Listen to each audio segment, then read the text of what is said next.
Thank you everyone for coming this afternoon. I'm going to talk to you a little bit about our employment lands project that's been my focal point anyways for about the last 2 years. It's been one of the central projects that we got underway under the Rural Development Institute once we got started a couple of years ago. So I'm going to take up a bit of your time today telling you a little bit about the history of the project and the results. I'll give you an overview of the entire project. We'll talk a little bit about our economic assets map, which was one of our core goals of starting the project. Talk about the nature of the land supply analysis that we've done, and discuss with you and introduce you to our site locator tool, which is an online system that we've made available to the general public, and this tool fell out of this project almost by accident. And hopefully we'll get a bit of a discussion about where this project could go in the future. So when we were first asked to start tackling this question about land supply in the Columbia Basin and boundary region, we were given 3 core goals for this project. The first was to create a comprehensive inventory of all of the economic assets for the area. And I would term economic assets as being anything that support or facilitate the growth and or expansion and or continuation of the existing economy and all of the actions that go along with it. A secondary goal was to create and open up dialogue with the different communities, with the different stakeholders within the region, and to start a conversation about land supply. The third one was to do a first cut on an assessment of our employment lands. I use the term employment lands to discuss any wealth-generating lands within the region. So those would be your commercial, industrial type lands, retail applications. ALR is part of our wealth-generating lands. Anywhere where people are taking on economic activity, generating wealth. As we've gone through this project, we've kind of kicked out a couple of secondary goals that came along. The first was producing the site locator tool, which is something that any individual could go in and set a few criteria and discover what properties within the Basin boundary region met their needs. The second sideline goal that we've come up with is to take a quick cut and an examination about potential conflicts between different users and different types of developments. And that one came about through some feedback from our advisory group from one of the municipal mayors who had been experiencing some conflict on potential developments within their town. I'll talk a little bit more about that as well. So, we started off with a question that was posed to us based on a bunch of anecdotal evidence where people had been hearing from business owners throughout the Basin boundary region, hey, you know, we're ready to invest, we'd like to expand our business, but there's nowhere for us to go. We can't find suitable buildings, suitable premises, we can't even find suitable land, and various flavors of that question. So we were tasked with going out and finding where we might find additional suitable lands that we could bring into the private inventory of potential employment lands and to expand the entire supply of the employment lands. So that's where we were coming from when we were first given this question. Now, there were a couple of things that kind of threw us off that question as we went along. When we started asking ourselves what constitutes suitable land, we came up to our very first problem. And as many of you, I'm sure, are well aware, there's a wide variety of different activities going on within the Basin boundary region. And the example that I keep on calling on to describe this situation is imagine what the land requirements would be for someone who is crushing ore, looking for an ore crushing facility, versus a small accounting firm. They're not going to be looking for remotely similar pieces of land nor facilities. So the question of what constitutes suitable premises or suitable lands is very much user dependent. So to tackle this question at a regional scale started to become very, very difficult right from the outset because we couldn't come to an agreed upon set of criteria or attributes that would constitute suitability. So we wanted to start drilling down a little bit deeper into who it is that's looking for the land and understanding more about the characteristics or attributes that they would be searching for. And the additional push on understanding a little bit more about the questions was the recognition that going to the province and asking for a release of Crown land into private ownership, that would probably draw down our political capital in a fairly significant way. And we wanted to feel confident that if we require going and making that ask, that we're doing it intelligently and that we're actually going to pull in lands that will suit the needs that are required and fill the gaps that are opening up. So we felt it was very, very important to start understanding more about the demand side in particular in order to get at what those suitability criteria would be. The other side of the question was around the land supply side, where we started talking and started to realize that there's got to be some sorts of underutilized lands that are sitting vacant or buildings that are sitting empty. There's got to be some underutilized lands that are out there within our inventory of lands that are just not getting into the retail real estate market. And so we started questioning whether or not we had a matching problem between buyers and sellers in that real estate market. And could we learn a little bit more about what's going on there to understand that market a little bit better?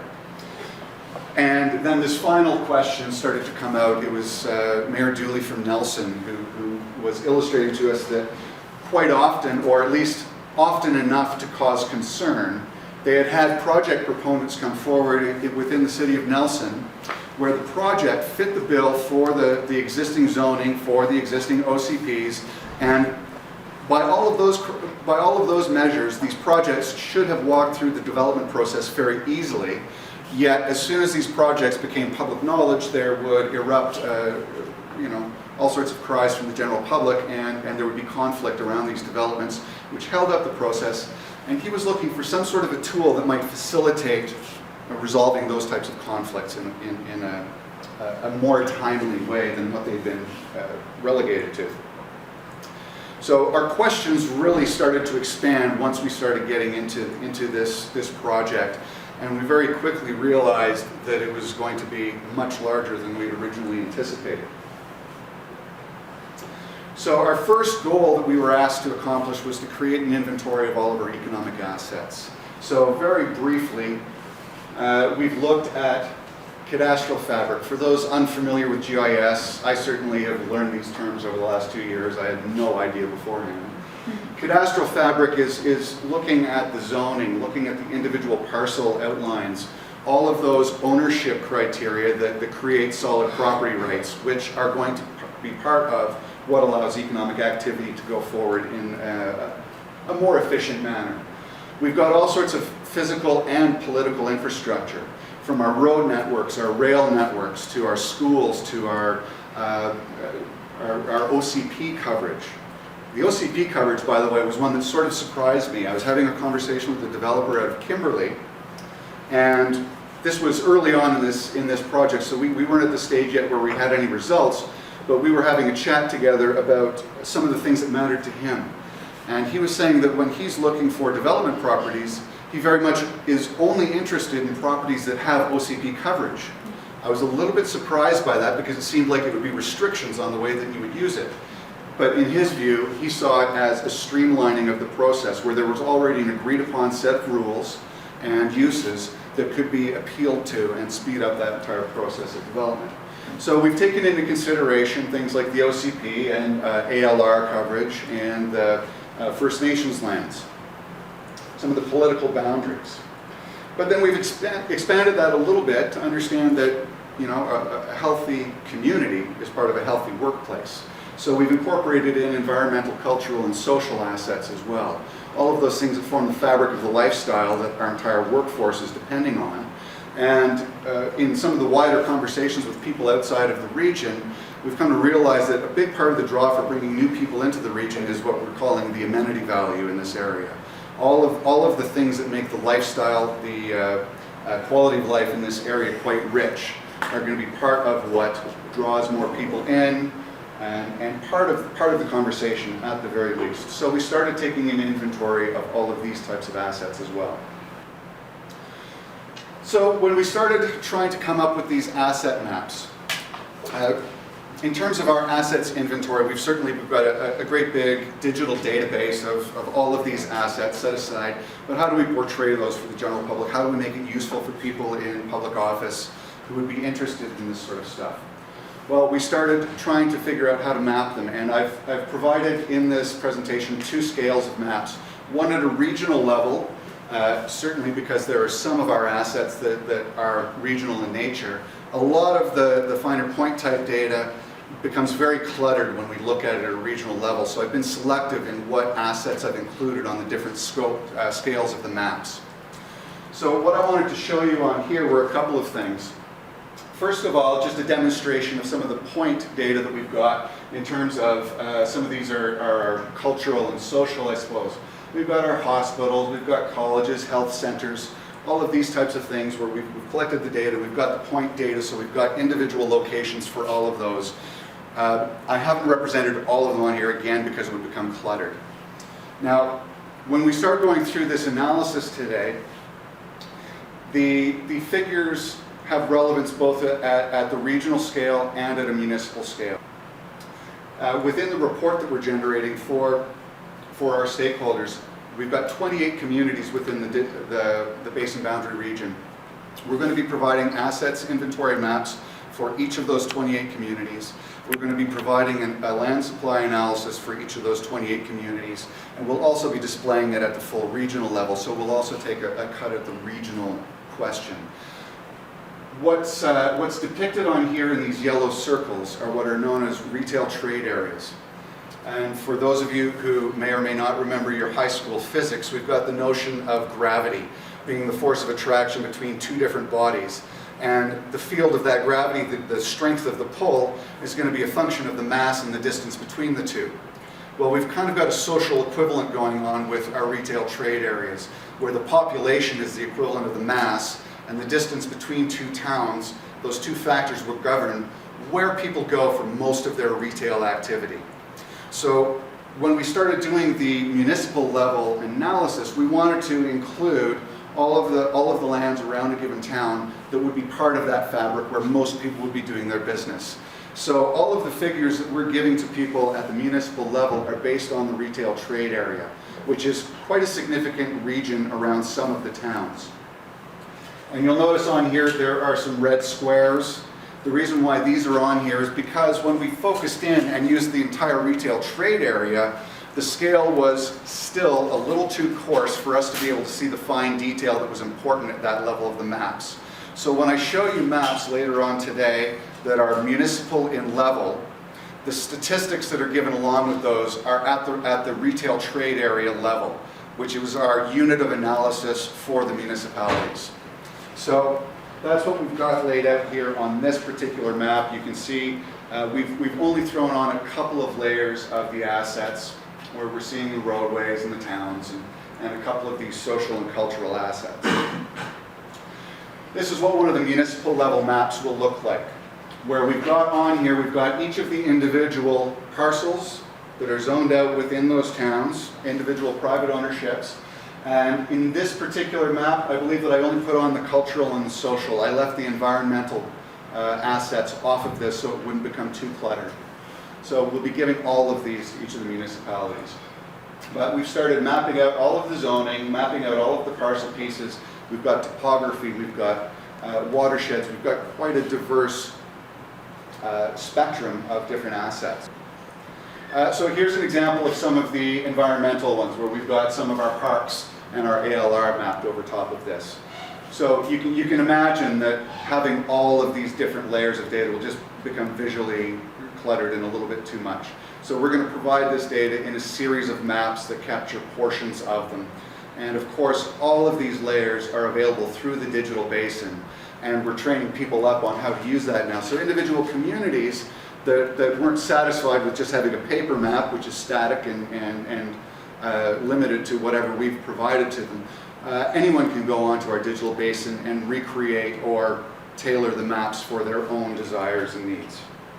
All of this is going to be part of the digital basin. And I've got some social and cultural assets on here for Cranbrook.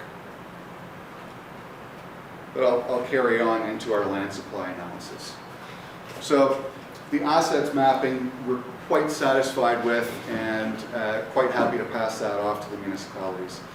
In terms of our land supply analysis, as mentioned, as soon as we started asking this question and trying to come up with a way to deal with it, it became immediately evident that, well, quite frankly, we didn't know what we were talking about, that we really needed to learn a lot more about suitability.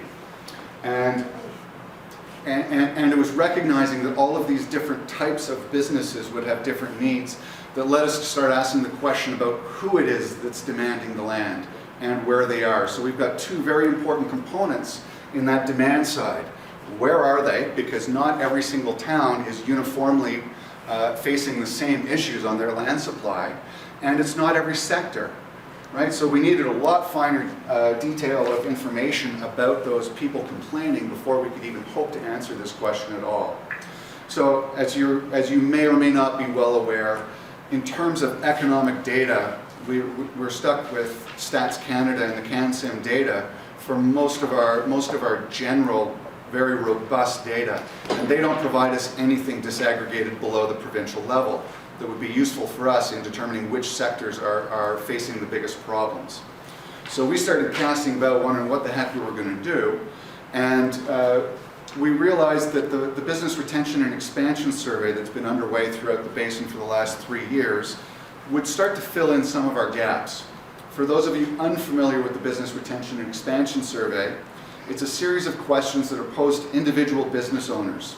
We had one regional nature survey done by Cast and Crick over in the East Kootenays and West Kootenays looking at manufacturing and technology businesses, and then 7 or 8 communities that have individually undertaken the process of interviewing the business people within their community.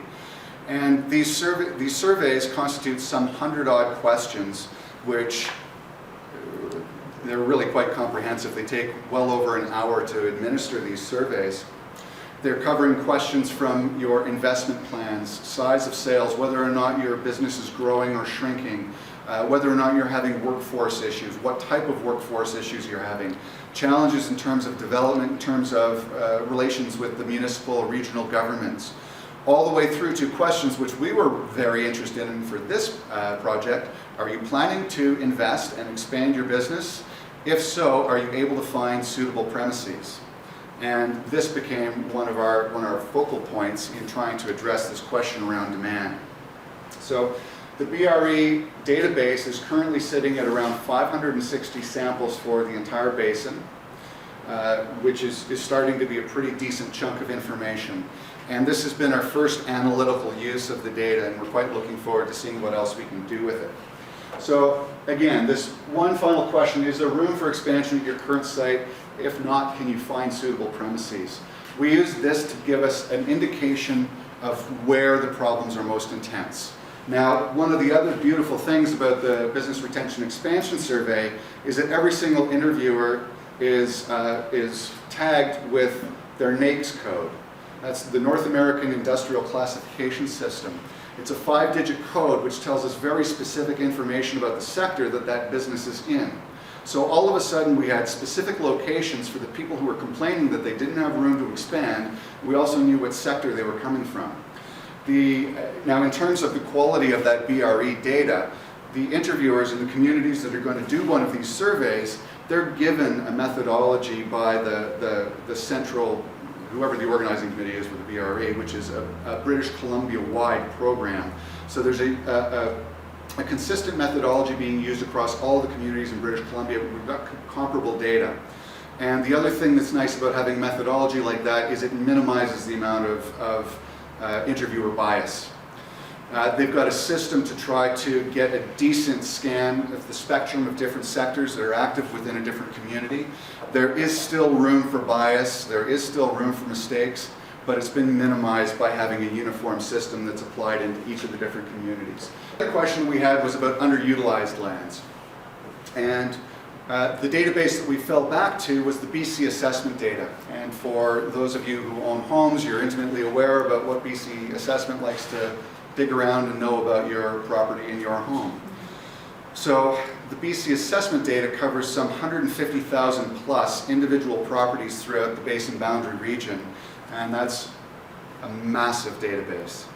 Every single one of those individual properties, we've got information on ownership, whether they be local, out of province. We've got information about the uses that that property has been put to, about building improvements, land improvements, historic sales prices. It's a very rich, rich database. And the most important one of those pieces of data that we've used in this analysis is the use codes. In terms of figuring out what the underutilized lands are, we've taken out all of the information in the BC Assessment Database indicating the properties vacant industrial and vacant commercial. So, are there problems with this? It's a good proxy, yes, but it's not perfect. I can certainly very well imagine a big chunk of land with nothing on it that is being used for exactly what the owner wants it to be used. I can well imagine that. Now, I can also imagine that this BC Assessment Database is the best thing that we've got, and it's a heck of a good gap filler for this level of data. So we've appealed to those vacancy codes, and we've just assumed that if it is listed as vacant and has previously been used as industrial or commercial, that it could be considered part of our fabric of employment lands that are currently underutilized. So, we've got some issues with our demand side and our supply side data.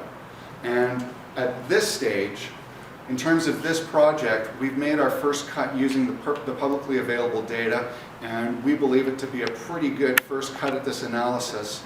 And so now we're going to be throwing this out to all of the municipal partners, to all of the stakeholders, to start getting some truthing, to start understanding some of the oddities with some of this data, with some of the parcels, and I'll show you a couple of specific ones that we've already highlighted. And to start to understand how we can improve on it, to understand where we go about changing our filters, understanding a little bit more about this land. So we've kind of hit what we can do, throwing this out now and looking forward to what we're going to learn about the next phase. One final note on this notion of conflict or potential development conflict. As I mentioned, Mayor Dooley came up with this scenario where they've experienced some potential projects that have gotten hung up in the development phase because of conflict, and he wanted us to come up with something that could be used to ease that pressure or facilitate a resolution. And that really had me scratching my head because, my goodness, it's such a complex problem, and it was pretty difficult to come up with what we could possibly do that would help out. So where we went in the end was thinking about the different types of uses in a general sense, and coming up with a couple of buckets of use types that would be more likely to develop conflict than others. So you can see here we've looked at some of the commercial zoned land, industrial zoned, mining tenures, and forestry tenures as possibly being sources of more conflict than some of the other less intensive uses, and looked at the likelihood of conflict erupting where those uses butt up against residential parks or environmental set-asides, community watersheds, or ALR land. And certainly well imagine, given the history of what I've watched happen here in the last 5 years, forestry projects within community watersheds causing an uproar, right? And we've all seen what happens with the road blockades and all sorts of conflict erupting there. We can't eliminate that by providing someone with a map, but we can at least provide a tool that both sides of that conflict can use as part of the discussion, and hopefully put into perspective the size of the different parcels that are under discussion and under consideration, and put them into a larger context. So we're hoping that that'll wind up at the very least being a conversational tool for people in those conflicts. And I'll show you what that looks like in a moment here. So what we've got here at the regional scale is a depiction of our BRE complainants. Remember, those are people who are looking to expand but can't find suitable premises. So each of the blue dots on this map represents one complaining sample participant in our BRE survey. And on the maps that I've got over there, I've gotten a hard copy. We've done what's called a heat map, because we wanted to know not just how many people were complaining, but whether or not that formed a significant portion of the people who'd been sampled in that region. So we took a percentage of the total respondents we took the complainants as a percentage of the total respondents and created a heat map which shows how dense that complaint was within a given region. And I'll have you come over to our hard map at some stage where that's far more obvious around trail. And it might be obvious around the next one as well, but I'll get through this before we check that out.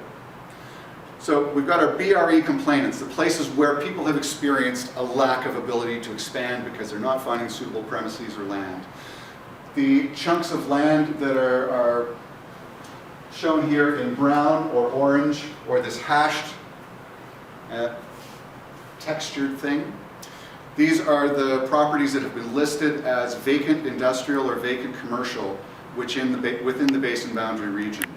So this is the map that our researcher gave to me about a week and a half ago. It's been quite a process getting all of this worked up. And so I'm still kind of working my way through these and learning about them. I saw this map with none of this cross-hatching. It was just a big pile of vacant industrial land. And quite frankly, my jaw hit the floor. I couldn't believe that there was this much vacant land sitting around if we're truly experiencing any sort of a ceiling on the amount of land and premises that people want to move into. And so my first initial reaction was, there's something wrong and we're not getting it. What on earth is happening here? So we started going through some of these larger portions of land, and I can show you another map where this particular one shows up a little bit better. This is the Darkwoods land over between Nelson and Creston. And so that one, I knew that parcel of land. So we clicked on that, we opened it up, and we took a look at the ownership data. And it was listed as a P.O. box in Ottawa. Nature Conservancy headquarters are in Ottawa, and it's the Nature Conservancy that owns this chunk of land. And so we started doing a scan through some of these bigger pieces of land, and we found that quite a number of them were owned by P.O. boxes in Ottawa. So for our first cut, just to say, well, hang on a minute, there's going to be a different class of ownership who's going to be behaving differently in this supply market. Let's just at the very least extract all of those properties that are owned by people out of the region in Ottawa. We're going to call them all Crown land, no matter who the owner is. So this word Crown showing up here is not indicating that it's part of the Crown land as such, simply that it's owned by someone in Ottawa and probably subject to different management objectives than the private lands would be held regionally. So we set those aside, and all of a sudden that removed a big chunk of what had been highlighted as industrial vacant. So we started to realize instantly, A, we need to know more about this, but we can't go much further than this until we start getting a little bit more of the local and regional knowledge. So where we're at now is we've set these aside, we realize that there's more information that we need to learn about these, but we're going to give these results out to folks and then start having that conversation. So this is the Southeast Basin. Here is our region in the boundary in the West Kootenay. And here's that dark woods parcel again. You can see that there are quite a number of very big parcels out there that are currently owned by someone in Ottawa. And whether those are brownfields, whether those are old transport sites, old defense sites, I don't know. They're owned by a P.O. box in Ottawa. And so we just set those aside. Let's pull them out and consider them separately. So here's at the regional scale what we're looking at. Oh, we can see a bit of that heat around Trail, because Trail had one of the highest densities of complaints. There's another bit of a heat circle around Nakusp. Nakusp was probably the second most dense number of complaints for people wanting to expand and not finding it. So we've done this sort of mapping for each of the different chunks of the Basin boundary region. Where this becomes a little bit more interesting on a municipal level is when we start looking at individual communities. So here we have the community level map for Castlegar. And we can see that we've got the zoning in town. Oh, we don't have zoning put into Castlegar yet. We've just gotten that. So that layer is not imposed on here. What we have done is we've taken our rules, our programming rules about vacant industrial and vacant commercial land, and we've applied that even within the city boundaries where there are zoning regulations. So there's a slight incongruency between the BC assessment usages and the zoning, but we've worked with what we had here. So what we found here within the community of Castlegar, here's our map extent. You get the retail trade areas for the bigger area, remember. When we look at that bigger area, we've got 7,800 plus parcels, private parcels within that entire area. Of those, I doubt you can read this, so I'm going to read this off to you. We've got zoned commercial properties totaling 300. Of those, 68 are vacant. So if we've got complaints in Castlegar, there are currently listed 68 vacant commercial properties. We've got to ask why the real estate market isn't matching up those buyers and sellers, or if there's an information problem. I would accept either of those as an avenue of questioning that we've got to pursue. The vacant commercial parcels in area comprise almost 100 hectares.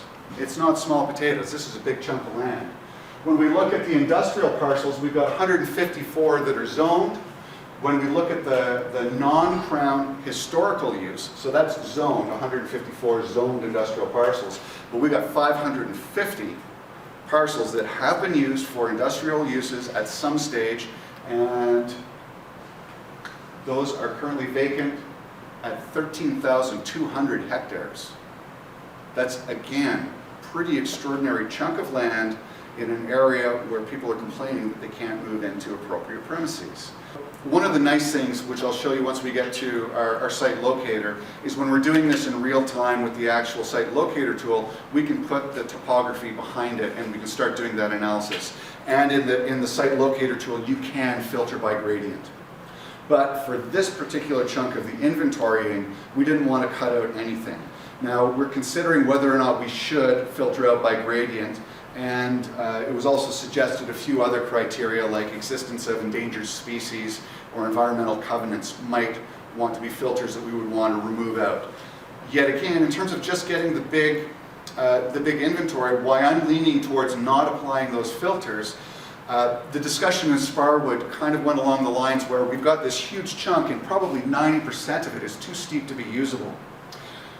But what about that little strip that's right down along the highway, right close to the existing industrial park? Might you want to consider subdividing and doing some work with that?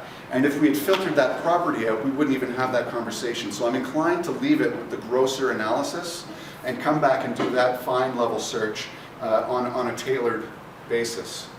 We can see within here we've got a whole bunch of lands within or close to the Castlegar boundaries, which again have historically at some stage been used for industrial purposes or listed as such with BC assessment. So we've started to get this sense of how much land is sitting around. Oh, just one last stat here. We've got our Crown or owned by these Ottawa PO boxes. We've got around 330 chunks of land within a fairly tight radius around Castlegar that are sitting vacant at the moment. Different types of management, and that's another 6,100 hectares of space. So we do have quite a bit of land sitting around vacant. Now, why it's vacant is the question. The other thing that you're going to notice on here is these little red lines. They're showing up around certain parcels or along a certain boundary. These are the adjacencies of those potentially conflicting uses. So if we've got an industrial park butting up against a community watershed, if we've got mining tenures sitting against ALR somewhere, then we're considering that to be of a higher potential probability for conflict to erupt. So these are laid out, and it's actually not a lot in Castlegar compared to some of the other communities that we've seen where there's quite considerably more red lining on those.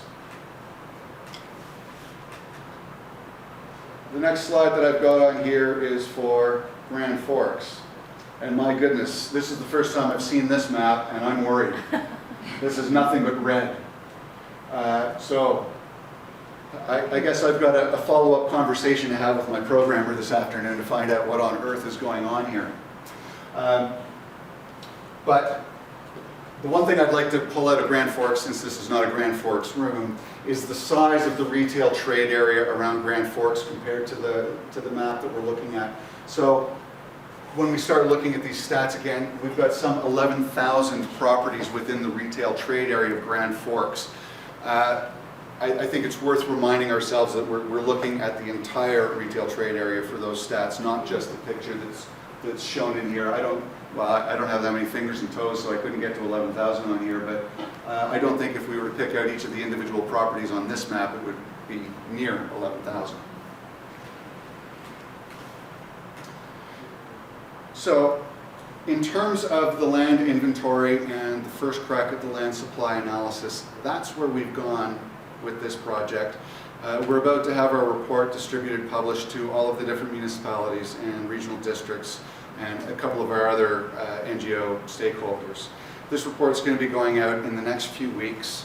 We've done our first crack, and I hope that I've been adequately honest about the weaknesses in the data and where I see the strengths. And where we need to go with this next is to get all of that local level feedback and understand a little bit better about what's going on. Based on that early question, when we were first looking, how do we go out and find, remember that our question evolved quite considerably from the inception of the project, and our first question that we were asking was, where do we find lands in the Crown holdings that we could bring into private ownership? So we had to create a filtration system where we were doing all of this, this separation out according to a set of criteria that we had created. As we were doing this, as the question evolved and we started realizing that we really didn't know what we were looking for, and we realized that it would be impossible to know what you're looking for unless you were the one looking for it, we said, well, why are we going to try to do everything for everyone? We should make this available to people to plug in their own criteria and to go and do their own search according to what they're looking for. So we decided that we could create this site locator tool and make this available through our website as well. So, at the moment, these are the criteria that we've laid out to search against. So certainly our location in terms of regions and or communities, you can select a distance around that community. Whether or not a piece of property is zoned, you might want to restrict yourself only to those that are currently zoned. You might choose any. We've looked as a proxy for development, whether or not the property is developed. We do have existence of buildings on individual properties throughout the region. So when we ask whether you want something that's developed or not, that's the question you're posing. Is there a building on it? Again, it's not a perfect proxy, but it's a pretty good one, and it's the best that we've got access to. Transportation, we're looking at distances to major highways, right? And services, we had to choose another proxy. We don't have information on the actual services that are delivered to many of the properties throughout the basin. So what we've used as our proxy on that is an assumption that on our major roadways, that there is going to be power along the major roadways. So when we ask the distance to service, it'll be asking the distance to major roadways, and we're also assuming that water and electric are available within municipal boundaries and those roadways. So you can choose to find your distance, how much of that type of infrastructure you'd be willing to take on yourself, whether or not that's a consideration, right? So we've got a distance to services, but understand the nuance of that proxy. Likewise with water, we've made that decision that it's a distance from municipal boundaries. You can choose the parcel size, both minimum and maximum. So you can set a window of what you're looking for in terms of the size, which seemed like a fairly important sort of a filter. And the final one was the gradient. And the gradient one, I'm quite impressed with the way Suzanne's done this. You get to choose a maximum gradient and a proportion of the parcel.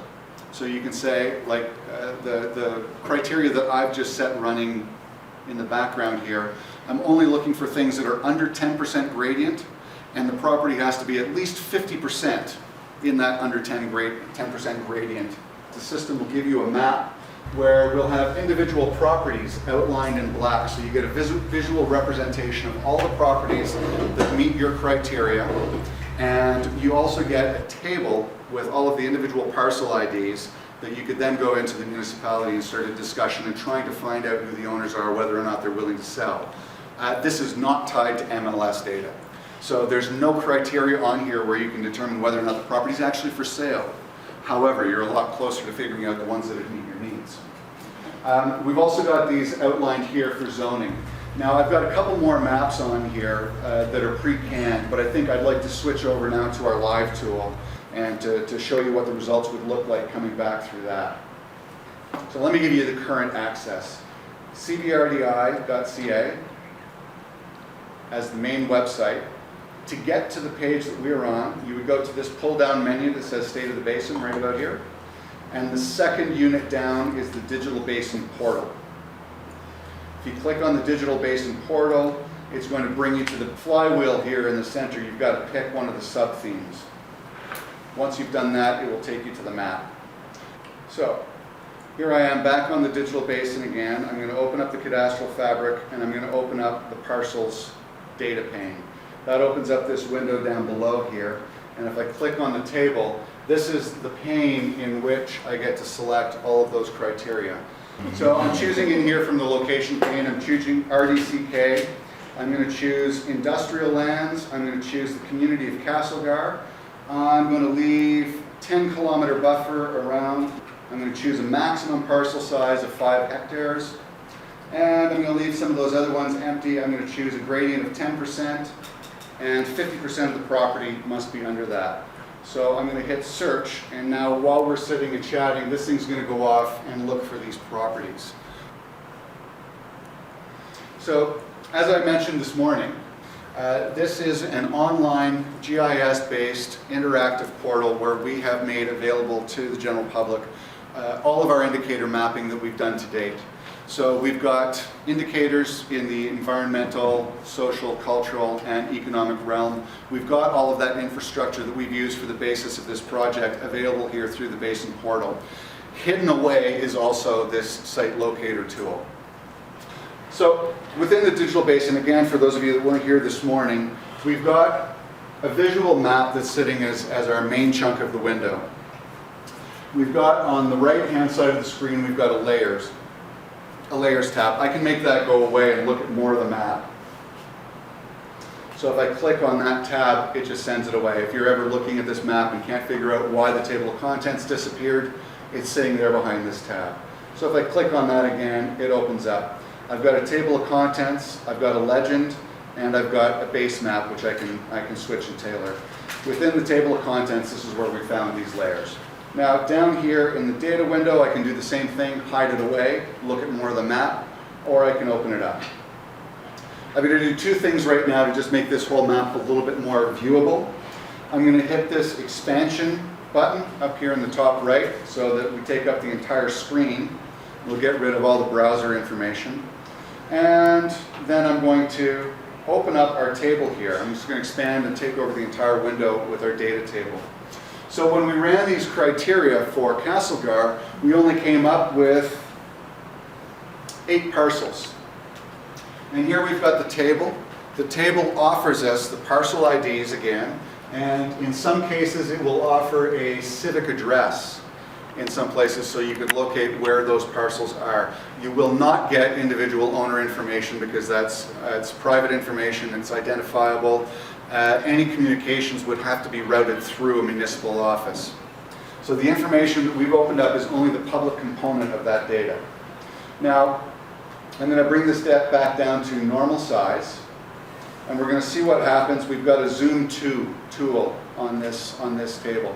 Now, we haven't built it in yet, again, but in the beta we're going to have an export button where you could download this Excel file so that you could take it with you and walk into your municipal office without having to write it all out by hand.